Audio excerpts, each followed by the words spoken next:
Hello, lovelies, and thank you so much for joining me on day one of the DreamMakers 2021 challenge. So the first thing that we need to talk about is, what are your dreams? And we all have dreams, right? We have dreams of becoming a famous business person. We have dreams of improving relationships in our lives. We have dreams of getting healthy and fit. Lots and lots of different dreams that we have for ourselves, right? The great thing about this challenge is that we're going to be able to address any of those dreams and develop plans to achieve all of those dreams. So when we're sitting down and we're creating this dream life, we want to focus on the big things. This is not, I want to publish 5 books this year. This is, I want to be a famous published author. This isn't, I want to lose 25 pounds this year. This is, I want to make health and fitness a priority in my life. And there's lots of ways to come about creating these dreams, but the key of what we're doing here is that we need to make sure that everything is written down, because it's easy to have all of these dreams, but if we don't have them written down, if we don't have them front and center, then it's very difficult to actually make sure that those dreams happen, right? So I have a lot of different tools that are available to help you understand how to do this. And if you're watching this and you haven't read the article, be sure to click on the link, because there's some handy tools and explanations for how to utilize these different tools. So the first one is writing a letter from your future self. And this is something that's commonly used in substance abuse programs or in different counseling programs that helps you visualize the person that you want to be.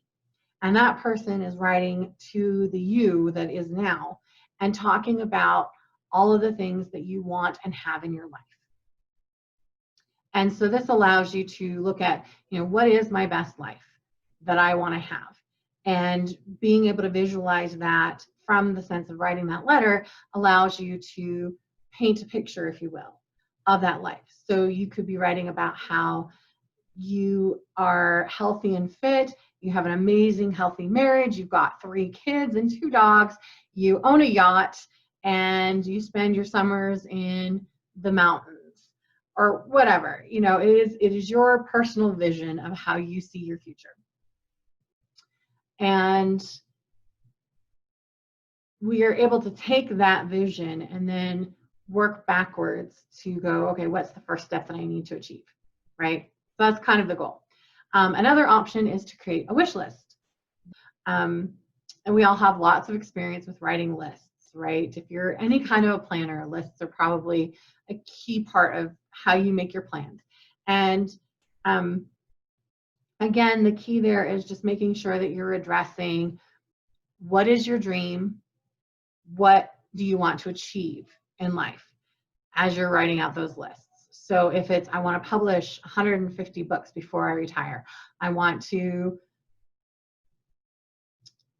be my own business owner and be competing with, XYZ, whoever's in your industry. You create that list of things that you want to achieve, stepping stones that you want to target. Another one that I actually love using is mind mapping. And you'll probably remember doing this in like middle school, where you have the little bubbles and the brainstorming map, basically, and you connect all the different bubbles. And I love that because I'm a very visual person. And so being able to connect all of that, really helps me with planning. Another one that is really popular, especially right now, especially in self-help circles, is the vision board. And I have a great article in the blog post that links back to Jack Canfield. He's a major figure in the self-help space, and he talks about how to create a vision board. He focuses more on like a specific yearly vision board, which I think is totally fine for those who want to take that approach. I have a 10-year vision board. So my board is how do I see my life in 10 years? And I start with my mind map, and then I add pictures to it, and I add keywords to it, and grow out from there. In the blog post, I have links to 2 different downloadable PDFs that you can utilize to get you started on to writing down your dreams. The first is a mind map worksheet, because again, that's my preferred style. And the second is a wish list format. So you can pick whichever one works best for your style, or you can choose to create a vision board if you want. Like I said, I use a vision board, and my vision board is made with foam board, and I've got the little bubbles everywhere, and then I've got pictures to represent the different things that I want to achieve. And I hang it on the door in my closet, so that every day when I'm getting ready for work, that's the first thing I see when I open my closet door. So it keeps it front of mind. But that's how I do it. It's up to you how you want to do it. The big thing is spend today thinking about what are your dreams? What is the future that you want to achieve?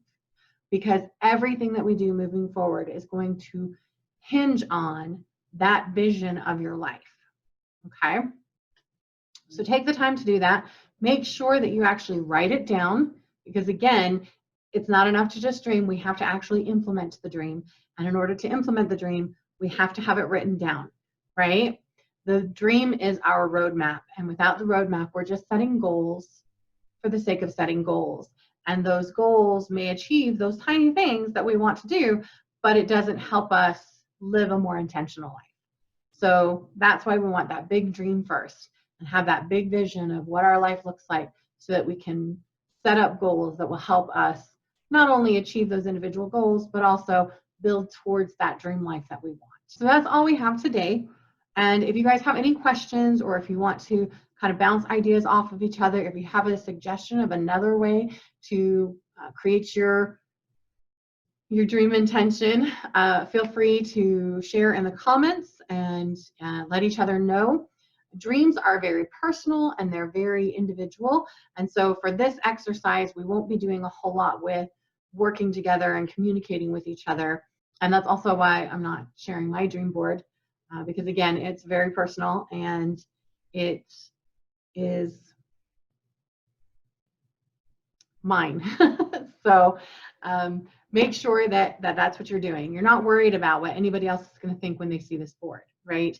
This is just for you, but you want it to be inspiring, and you want it to motivate you, because there are going to be times when you're working on your challenge. 2020 is a perfect example. This year has just been the worst, right?